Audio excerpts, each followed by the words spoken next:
Morning all of you. BSc part first में unit first चल रही थी और यूनिट फर्स्ट का पार्ट बी था पीरियोडिक प्रॉपर्टीज। पीरियोडिक प्रॉपर्टीज जो था उसके अंदर तीन पीरियोडिक प्रॉपर्टीज है वो हो गई थी। फर्स्ट थी एटॉमिक रेडियस, सॉरी दो हो गई थी, एटॉमिक रेडियस परमाणु त्रिज्या, और सेकंड हो गया था अपना आयोनाइजेशन एनर्जी या आयनन विभव। ये दो पीरियोडिक प्रॉपर्टी थी वो हो गई थी। उसके बाद में थर्ड पीरियोडिक प्रॉपर्टीज रहेगी अपनी इलेक्ट्रोनेगेटिविटी, हिंदी में बोला जाता है जिसे विद्युत ऋणात्मकता। ठीक है, हिंदी में क्या बोलेंगे इसे, विद्युत ऋणात्मकता, और शॉर्ट में शो किया जाता है इसको EN से, इलेक्ट्रोनेगेटिविटी। ठीक है, तो थर्ड पीरियोडिक प्रॉपर्टीज रहेगी इलेक्ट्रोनेगेटिविटी या विद्युत ऋणात्मकता। अब देखिए विद्युत ऋणात्मकता के अंदर क्या बताया जाता है। तो विद्युत ऋणात्मकता में क्या आएगा, डेफिनेशन आती है सबसे पहले तो इसकी। तो इसमें देखो ए और बी है, इनसे मिलकर के कोई भी कंपाउंड्स बन रहा है, उस कंपाउंड्स में ए और बी के बीच का जो बॉन्ड है वो क्या रहेगा, उसमें दो इलेक्ट्रॉन होंगे, एक इलेक्ट्रॉन ए का है और एक इलेक्ट्रॉन बी का है। तो ए और बी ने अपना एक एक इलेक्ट्रॉन दे करके ये मॉलिक्यूल बोल ले, अणु बना लिया। तो ये दोनों क्या है, परमाणु हैं, दोनों ने अपना एक एक इलेक्ट्रॉन का साझा किया, साझा करके इन्होंने एक मॉलिक्यूल बना लिया। उस मॉलिक्यूल में इन दोनों के बीच में क्या आ गए, इस बॉन्ड में दो इलेक्ट्रॉन्स आ गए। उसके बाद देखें क्या होगा, अभी दोनों इलेक्ट्रॉनों के ऊपर एक इलेक्ट्रॉन ए का है और एक इलेक्ट्रॉन क्या है, बी का है। यदि ये ए और बी के बीच का जो बॉन्ड है वो प्योर क्या हो, 100% क्या रहे, कोवलेंट रहे, 100% कोवलेंट यानी 100% सह संयोजक होगा, तो ये जो बॉन्ड के दोनों इलेक्ट्रॉन हैं उनके ऊपर ए और बी का समान अधिकार रहेगा। यानी कि दोनों इलेक्ट्रॉनों के ऊपर जितना अधिकार बी का रहेगा उतना ही अधिकार कितना रहेगा, ए का रहेगा। तब तो ये बॉन्ड क्या हो गया, 100% कोवलेंट रह गया। इस बॉन्ड में कोई EN नहीं होती, लेकिन ऐसा नहीं होता। कोई भी बॉन्ड है, किसी भी मॉलिक्यूल में दो परमाणुओं के बीच का जो बॉन्ड है वो ना तो 100% कोवलेंट रहता है और ना ही 100% आयनिक रहता है। यदि कोई बॉन्ड को हम ये बोल रहे हैं कि ये कोवलेंट बॉन्ड है, तो हो सकता है उसमें परसेंटेज कोवलेंट कैरेक्टर के ज्यादा हों और आयनिक वाले कम हों। आयनिक और कोवलेंट कैरेक्टर में से जिसके परसेंटेज ज्यादा होते हैं 100 में से वही शो होता है। मान लीजिए 100% में से 90% कोवलेंट के हैं, कोवलेंट कैरेक्टर है, और 10% है वो आयनिक कैरेक्टर है। तो ये बॉन्ड कैसा होगा, कोवलेंट कैरेक्टर होगा। कोवलेंट कैरेक्टर यानी सह संयोजक और आयनिक में से जिसके परसेंटेज में ज्यादा कंट्रीब्यूशन होगा, ज्यादा योगदान होगा, उसी प्रकार का वो बॉन्ड है वो रहेगा। यदि हम ये बोल रहे हैं कि किसी भी मॉलिक्यूल में दो परमाणुओं के बीच का बॉन्ड कोवलेंट है, तो ये मतलब नहीं होता उसका कि वो 100% ही कोवलेंट है, वो 100% कोवलेंट कभी नहीं होता। वो कोवलेंट, उसमें कोवलेंट के परसेंटेज या कोवलेंट के करेक्टर ज्यादा रहेंगे और आयनिक के कम रहेंगे, तो ज्यादा वाला शो होता है तो वो कोवलेंट बन गया। या फिर ये बोलेंगे किसी भी मॉलिक्यूल में दो परमाणुओं के बीच का बॉन्ड आयनिक है, जैसे बोल दिया, तो ये 100% आयनिक नहीं है, इसकी परसेंटेज के अंदर 100% में आयनिक करेक्टर ज्यादा है, कोवलेंट करेक्टर कम है, इस कारण से ज्यादा करेक्टर वाला शो हो जाता है। आगे समझ में, तो इसमें आता है कि ये आ गया बात कि 100% कोवलेंट मान के चलें तो दोनों इलेक्ट्रॉनों के ऊपर दोनों परमाणु का समान अधिकार होगा। लेकिन यदि ये बॉन्ड 100% कोवलेंट नहीं हो, जो कि रियलिटी में होता है 100% कोवलेंट नहीं होता, तो इसके अंदर से जिस परमाणु की EN ज्यादा रहेगी, दोनों इलेक्ट्रॉन उसी परमाणु की तरफ आकर्षित रहेंगे।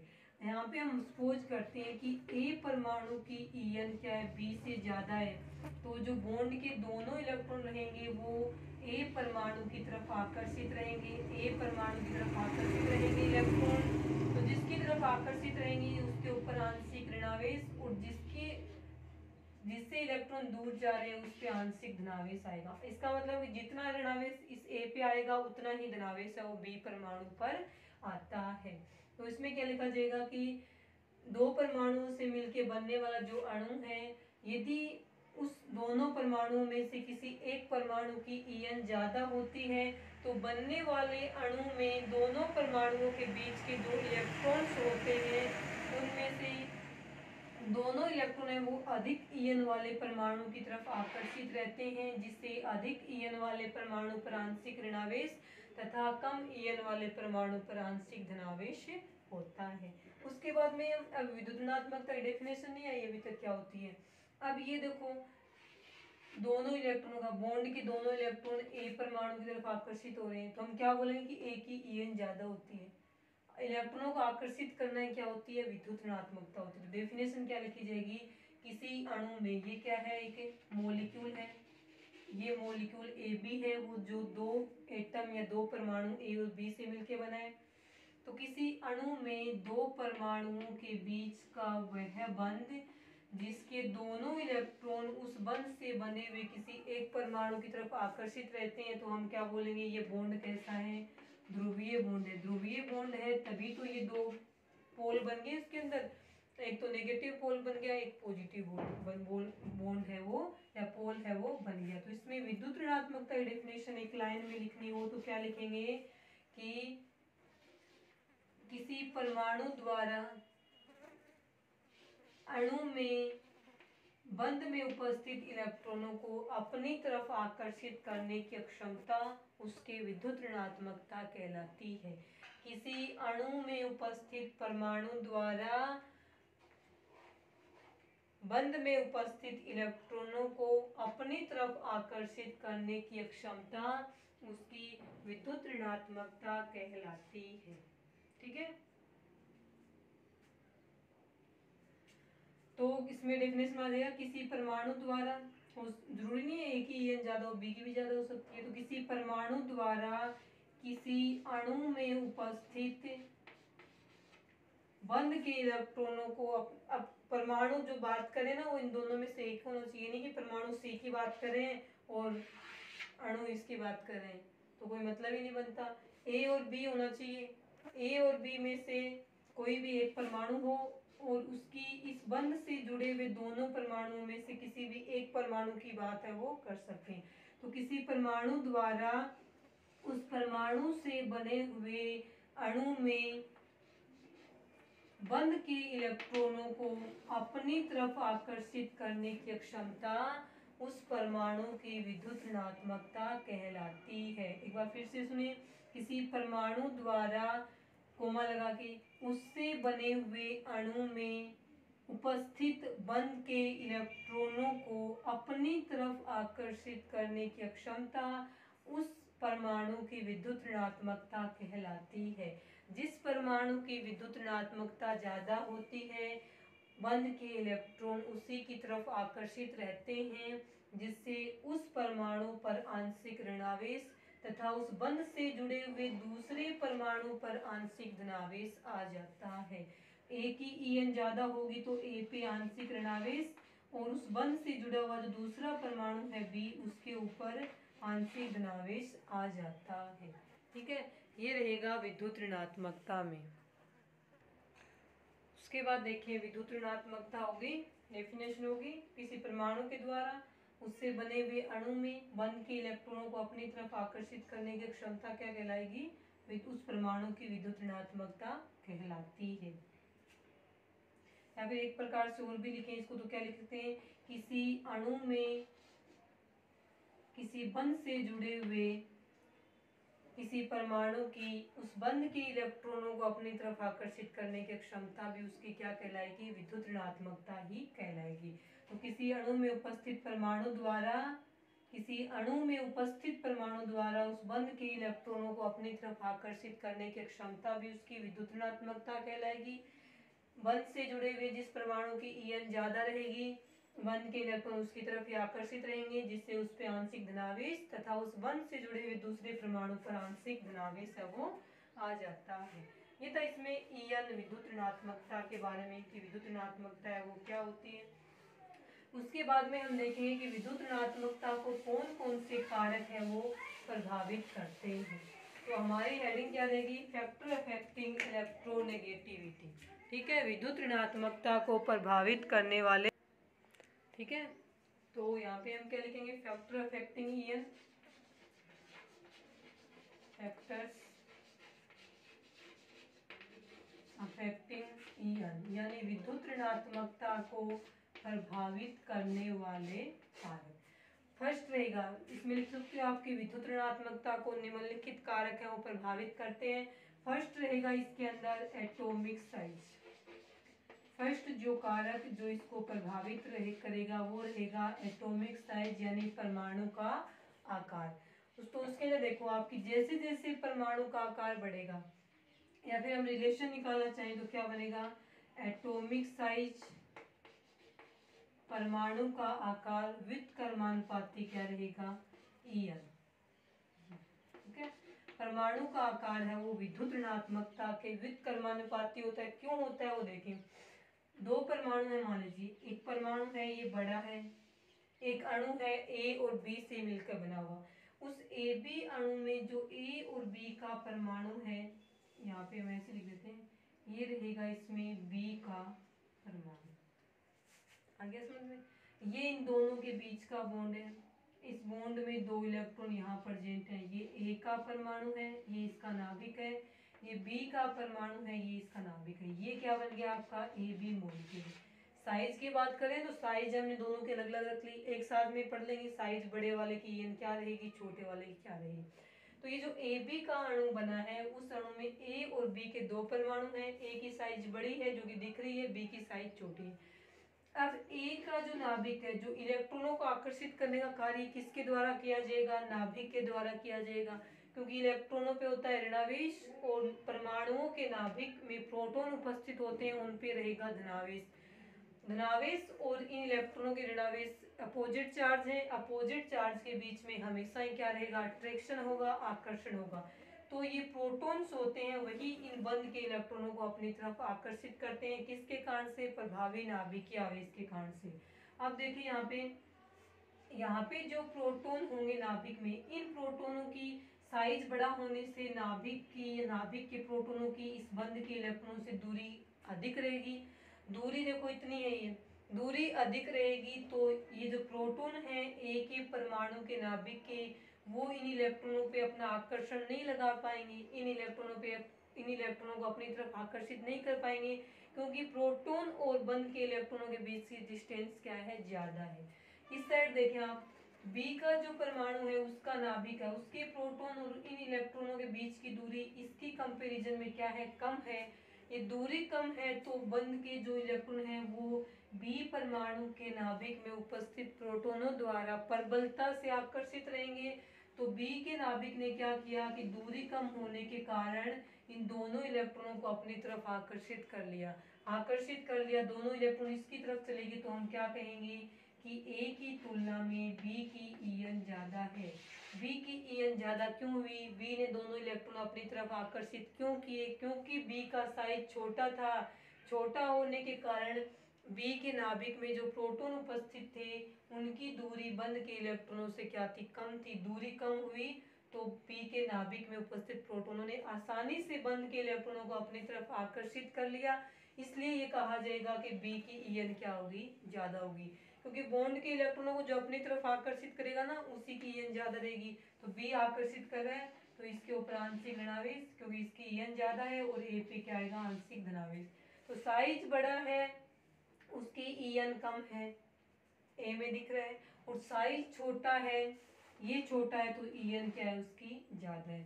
तो यहाँ पे लिखा जाएगा कि एटॉमिक साइज है वो बढ़ेगी, उसके साथ साथ में ईएन क्या रहेगी, कम रहेगी।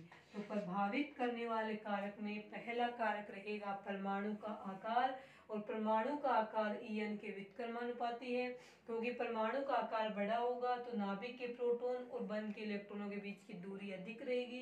दूरी अधिक रहेगी तो नाभिक के प्रोटॉन है वो बंद के इलेक्ट्रॉनों को अपनी तरफ प्रबलता से आकर्षित नहीं कर पाएंगे तो ईएन कम रहेगी। साइज छोटी रहेगी तो परमाणु के नाभिक के प्रोटॉन बंद के इलेक्ट्रॉनों के बीच की दूरी कम होगी तो इसके बी के जो प्रोटॉन है वो इन इलेक्ट्रॉनों को, बंद के इलेक्ट्रॉनों को अपनी तरफ आसानी से आकर्षित कर लेंगे, जिससे बी की ईएन क्या हो जाएगी, ज्यादा हो जाएगी। तो ये लिखा जाएगा एटॉमिक साइज में। ठीक है, तो ये फर्स्ट कारक रहेगा इसको प्रभावित करने वाला कारक। लिखें इसको।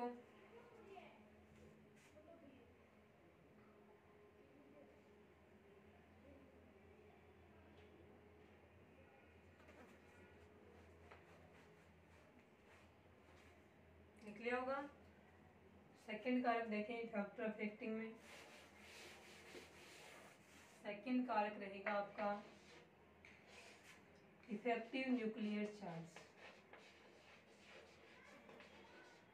इफेक्टिव न्यूक्लियर चार्ज, शॉर्ट में बोलेंगे इसको जेड इफेक्टिव, प्रभावी नाभिकीय आवेश। ठीक है।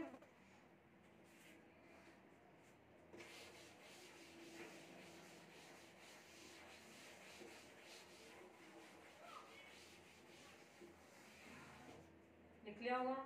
प्रभावी नाभिकीय आवेश ना, देखो क्या होगा। अब पहले तो हम प्रभावी नाभिकीय आवेश ना उसको एटॉमिक साइज से भी रिलेट कर सकते हैं, फिर हम इसमें ईएन और जेड इफेक्टिव में रिलेशन निकाल सकते हैं। देखिए आप कि ईएन का मतलब क्या है कि यदि किसी परमाणु में नाभिक में प्रोटॉन ज्यादा होंगे, तो जेड इफेक्टिव भी क्या रहेगा, ज्यादा रहेगा। तो नाभिक का जेड, किसी परमाणु का जेड इफेक्टिव ज्यादा होगा, तो बॉन्ड के इलेक्ट्रॉनों को अपनी तरफ उतनी ही प्रबलता से आकर्षित करेगा, तो ईएन क्या हो जाएगी, ज्यादा हो जाएगी। तो जेड इफेक्टिव है वो ईएन के क्या होता है, समानुपाती रहेगा। तो किसी भी परमाणु के लिए जेड इफेक्टिव ज्यादा होगा तो उसकी ईएन भी ज्यादा होगी।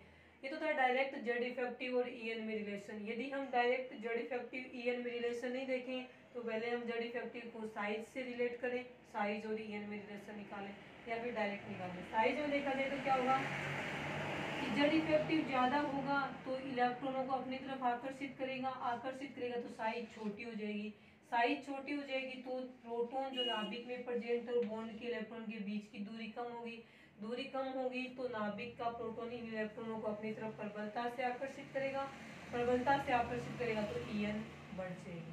ये साइज वगैरह का बीच में ना देखें तो सीधे भी देख सकते हैं, क्योंकि ईएन में जो परमाणु का नाभिक है वो बॉन्ड के जो इलेक्ट्रॉन्स हैं दोनों, उनको अपनी तरफ किसके द्वारा आकर्षित कर रहा है, ये प्रोटॉन्स हैं नाभिक के, वो इन इलेक्ट्रॉनों पे प्रभावी नाभिकीय आवेश ही तो लगा रहे हैं ना, जिसके कारण से ये इलेक्ट्रॉन इसकी तरफ आ रहे हैं, जिसके कारण से हम बोलते हैं कि ईएन ज्यादा है या कम है। तो जहाँ नाभिक का प्रभावी नाभिकीय आवेश ज्यादा रहेगा वहां बॉन्ड के इलेक्ट्रॉन आसानी से आकर्षित हो जाएंगे, तो उसकी ईएन क्या हो जाएगी, बढ़ जाएगी। तो प्रभावी नाभिकीय आवेश और ईएन में ये रहेगा रिलेशन। यानी इसके लिए क्या लिखेंगे कि किसी परमाणु के नाभिक के लिए प्रभावी नाभिकीय आवेश का मान जितना अधिक होगा, ये बढ़ेगा, तो उसके साथ साथ में उसकी ईएन भी क्या होगी, बढ़ जाएगी। जिसके लिए जेड इफेक्टिव ज्यादा होगा उसकी ईएन भी ज्यादा होगी, और जिसके लिए जेड इफेक्टिव कम होगा उसकी ईएन भी क्या रहेगी, कम रहेगी। तो ये थे इसमें दो कारक प्रभावित करने वाले। उसके बाद में देखें, दो लिखे कारक यहाँ पे।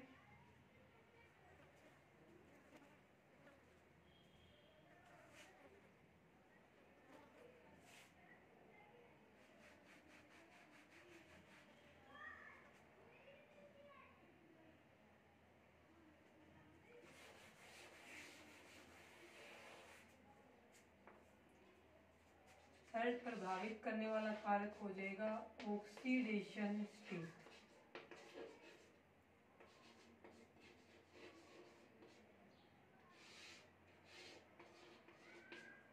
थर्ड कारक जो कि किसी भी परमाणु की ईएन को प्रभावित करेगा वो रहेगा ऑक्सीडेशन स्टेट। अब ऑक्सीडेशन स्टेट को आप साइज से रिलेट करेंगे, साइज से रिलेट करके इससे रिलेट कर सकते हैं। देखिए इसके अंदर क्या होगा, ऑक्सीडेशन स्टेट का मतलब ये किस में होनी चाहिए, पॉजिटिव में होनी चाहिए। पॉजिटिव में ऑक्सीडेशन स्टेट होगी तब इसको हम रिलेट कर सकते हैं। कोई भी परमाणु था ए परमाणु ने अपना एक इलेक्ट्रॉन त्याग दिया, ए प्लस बन गया, प्लस में इलेक्ट्रॉन नेगेटिव, प्लस ये धनायन बन गया। धनायन का आकार परमाणु की तुलना में हमेशा छोटा होगा। और पॉजिटिव चार्ज के लिए पीछे हम ये भी पढ़ चुके हैं कि जैसे जैसे पॉजिटिव चार्ज बढ़ता जाएगा वैसे वैसे साइज क्या होती जाएगी, छोटी होती जाएगी। तो धनात्मक आवेश यानी पॉजिटिव चार्ज और साइज में दोनों एक दूसरे क्या होते हैं, व्युत्क्रमानुपाती होते हैं। पॉजिटिव चार्ज का मतलब ही क्या है, ऑक्सीडेशन। तो ऑक्सीडेशन ऑक्सीकरण अवस्था बढ़ने के साथ साथ में साइज क्या होती जाएगी, छोटी होती जाएगी। उच्च ऑक्सीकरण अवस्था वाले की, यानी कोई भी तीन आयन है, एक के ऊपर +3 चार्ज है, ए के ऊपर ही +2 चार्ज है, ए पे +1 चार्ज है। इन तीनों में से सबसे अधिक छोटी साइज किसकी रहेगी, A+3 की। जैसे जैसे धनावेश बढ़ता है, धनावेश ही क्या है, इनकी ऑक्सीकरण अवस्था है, इसकी +1 +2 +3। तो सबसे उच्च ऑक्सीकरण अवस्था कौन से वाले की है, +3 वाले की है। तो ऑक्सीडेशन स्टेट बढ़ने के साथ साथ में साइज छोटी होती जाएगी। ये साइज है, इसकी साइज ये रहेगी और इस वाले की साइज है वो ये रहेगी। तो ऑक्सीडेशन स्टेट बढ़ने के साथ साथ में साइज छोटी होती जाएगी। साइज छोटी होती जाएगी तो ईएन क्या होती जाएगी, बढ़ती जाएगी, क्योंकि साइज है वो ईएन के क्या होती है, व्युत्क्रमानुपाती होती है। तो इसमें तीनों में एक साथ में रिलेशन देखा जाए तो क्या लिखा जाएगा, देखें रिलेशन ये लिखा जाएगा कि ऑक्सीडेशन स्टेट साइज की क्या होती है, व्युत्क्रमानुपाती होती है। ऑक्सीडेशन स्टेट बढ़ेगी, साइज कम होगी, साइज कम होगी तो ईएन क्या होती जाएगी, बढ़ती जाएगी। तो ऑक्सीडेशन और ईएन में डायरेक्ट रिलेशन निकालना चाहें तो भी लिख सकते हैं कि ऑक्सीकरण अवस्था है वो ईएन के क्या होती है, समानुपाती होती है। ओएस का मतलब क्या है, ऑक्सीडेशन स्टेट। तो किसी भी परमाणु की ऑक्सीकरण अवस्था बढ़ने के साथ साथ उसका साइज छोटा होता जाएगा। ये हमने लिखा ही है कि धनावेश का आकार हमेशा अपने जनक परमाणु से छोटा होता है। और पॉजिटिव चार्ज व्युत्क्रमानुपाती साइज, पॉजिटिव चार्ज या ऑक्सीडेशन स्टेट बढ़ने के साथ साथ साइज छोटी होती जाएगी। साइज छोटी होती जाएगी तो ईएन है वो बढ़ती जाएगी। तो इन दोनों में देखें तो रिलेशन कैसा है, समानुपाती का है। ऑक्सीडेशन स्टेट बढ़ेगी तो ईएन भी क्या होती जाएगी, बढ़ती जाएगी। आगे से हमें ये रहेगा इसमें ऑक्सीडेशन स्टेट तीसरा कारक प्रभावित करने वाला। उसके बाद में एक कारक और इसमें लास्ट वो देखें, फोर्थ कारक रहेगा इसका, फोर्थ कारक रहेगा type of hybridisation. Type of hybridisation यानी संकरण का प्रकार। तो संकरण का प्रकार है वो ईएन को किस प्रकार से प्रभावित करता है वो देखें। तो इसमें याद रखना संकरण का प्रकार, मुख्य रूप से हम तीन संकरण देख रहे हैं। कौन कौन से, sp, sp2 और sp3। इन तीनों की बात करें तो कौन से ईएन क्या ज्यादा रहेगी, कोई भी कार्बन परमाणु मान लीजिए, एक यौगिक है जिसमें कार्बन परमाणु का संकरण sp है, दूसरे के अंदर कार्बन परमाणु का संकरण sp2 है, तीसरे में कार्बन परमाणु का संकरण sp3 है।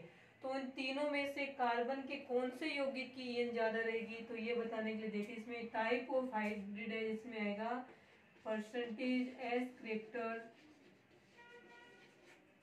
समानुपाती ईएन, यानी कि कार्बन के जिस यौगिक में परसेंटेज, जिस यौगिक के संकरण में परसेंटेज एस करेक्टर ज्यादा रहेंगे उसकी ईएन भी क्या हो जाएगी, ज्यादा हो जाएगी। देखिए इसके अंदर ऐसा क्यों होता है, क्योंकि एस ऑर्बिटल जो होता है वो नाभिक के क्या रहेगा, पास में रहेगा। तो इस एस ऑर्बिटल का परसेंटेज संकरण में जितना ज्यादा होगा उतना ही इसका साइज क्या रहेगा, छोटा रहेगा। साइज छोटा रहेगा तो ये बॉन्ड के इलेक्ट्रॉनों को अपनी तरफ प्रबलता से आकर्षित करेंगे, जिससे इनकी जो ईएन है वो इंक्रीज हो जाती है।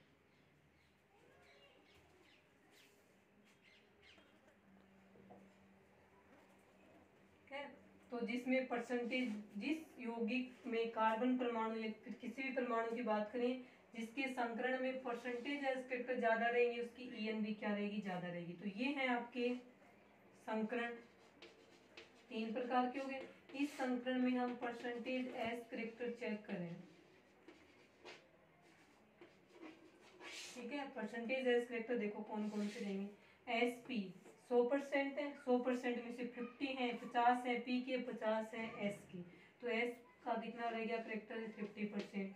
एस पी टू तो 100% था टोटल, उसमें 3 का योगदान है, 2 पी के 1 एस का, 3 का भाग देंगे तो कितना आएगा इसके अंदर 33.33%।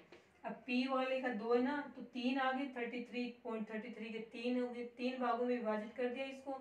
जब इसको 3 भागों में विभाजित कर दिया तो 2 भाग पी के बनेंगे, तो पी का टोटल हो गया 66.66 और एस का कितना आ गया 33.33। अब एस पी थ्री वाले में 4 ऑर्बिटल है, 3 पी के और 1 एस का, तो 100 में 4 का भाग देंगे तो कितना आ गया 25%। प्रत्येक के हिस्से में 25% आएगा। इसके हिस्से इसका भी 25% है, पी के तीनों का 25-25 है, तो इनका, तो इन तीनों का मिला के कितना हो गया 75% हो गया। तो अकेले एस का कितना है 25%। तो इसमें देखो सबसे ज्यादा परसेंटेज एस करेक्टर इसके अंदर किसके आगे, एसपी वाले। तो इसमें देखें आप, जो एसपी संकरण है उस एसपी संकरण में परसेंटेज एस करेक्टर सबसे ज्यादा है, तो जिसके अंदर परसेंटेज एस करेक्टर ज्यादा होंगे उसकी ईएन भी क्या रहेगी, ज्यादा रहेगी। तो इस वाले में एसपी, sp2, sp3 में जब ऊपर से नीचे की तरफ चलेंगे तो ईएन क्या होती जा रही है, डिक्रीज होती जा रही है। सबसे ज्यादा ईएन होगी एसपी संकरण वाले की और सबसे कम रहेगी sp3 वाले की, क्योंकि परसेंटेज एस करेक्टर ईएन के समानुपाती होंगे। तो जिसके अंदर परसेंटेज एस करेक्टर ज्यादा होंगे उसकी ईएन भी ज्यादा होगी। तो सबसे अधिक ईएन एसपी संकरण वाले यौगिक में रहेगी और सबसे कम रहेगी sp3 संकरण वाले में। ये थे 4 कारक जो कि विद्युत ऋणात्मकता या ईएन को प्रभावित करते हैं। उसके बाद में कल पढ़ेंगे ईएन की या विद्युत ऋणात्मकता की आवर्त सारणी में जो प्रवृत्ति होती है, ट्रेंड होता है ईएन का, वो पढ़ेंगे, यानी आवर्त में किस प्रकार से चेंज होगी और वर्ग में किस प्रकार से चेंज होगी। आज के लिए इतना ही। नेक्स्ट जो ट्रेंड है ईएन का आवर्त सारणी में वो कल की क्लास में पढ़ेंगे।